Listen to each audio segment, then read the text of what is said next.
ಯೆರೂಸಲೇಮಿನ ದೇವಾಲಯದ ಆವರಣದಲ್ಲಿ ಯೇಸು ಧನಪೆಟ್ಟಿಗೆಯ ಎದುರು ಕುಳಿತುಕೊಂಡು ನೋಡುತ್ತಿದ್ದನು. ಧನಿಕರು ಮುಂದೆ ಬಂದು ದೊಡ್ಡ ಮೊತ್ತಗಳನ್ನು ಕೊಟ್ಟರು. ನಾಣ್ಯಗಳ ಶಬ್ದವು ಕಂಚಿನ ಪೆಟ್ಟಿಗೆಯೊಳಗೆ ಘೋಷಿಸಿತು. ಜನರ ದೃಷ್ಟಿಗೆ ಅದು ಅತ್ಯಂತ ಪ್ರಭಾವಶಾಲಿಯಾಗಿ ಕಾಣಿಸಿತು. ಆಮೇಲೆ ಒಬ್ಬ ಬಡ ವಿಧವೆ ಮುಂದೆ ಬಂದಳು. ಯಾವ ಅದ್ಧೂರಿ ವಸ್ತ್ರಗಳಿಲ್ಲ, ಯಾವ ಗುರುತಿಸಿಕೊಳ್ಳುವವರಿಲ್ಲ. ಅವಳ ನಡುಗುವ ಕೈಯಲ್ಲಿ ಕೇವಲ 2 ಸಣ್ಣ ತಾಮ್ರ ನಾಣ್ಯಗಳು. ಅವಳು ಅವನ್ನು ಹಾಕಿದಳು.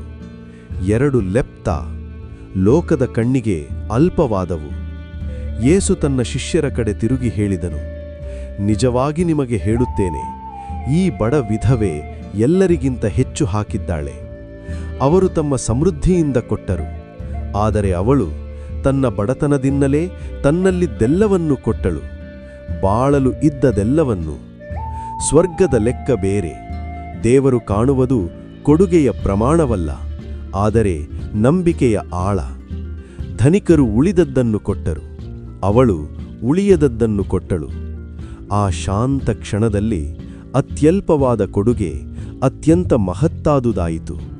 ಹೀಗಾಗಿ ನಿನ್ನಲ್ಲಿರುವುದನ್ನು ಕೊಡು. ಅದು ಅಲ್ಪವೆಂದು ಕಂಡರು, ಯಾರು ನೋಡದಿದ್ದರು. ನೀನು ಎಲ್ಲವನ್ನೂ ಯೇಸುವಿನ ಕೈಯಲ್ಲಿಟ್ಟಾಗ ನಿನ್ನ ನಾಳೆಯನ್ನು ಆತನೇ ಕಾಯುವನು.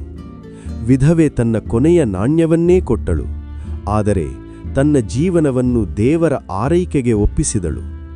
ಗುಪ್ತವಾಗಿ ನೋಡುವ ದೇವರು ತನ್ನ ಮೇಲೆ ಸಂಪೂರ್ಣವಾಗಿ ನಂಬಿಕೆಯಿಡುವವರನ್ನು ಎಂದಿಗೂ ಮರೆತೇ ಮರೆಯುವುದಿಲ್ಲ.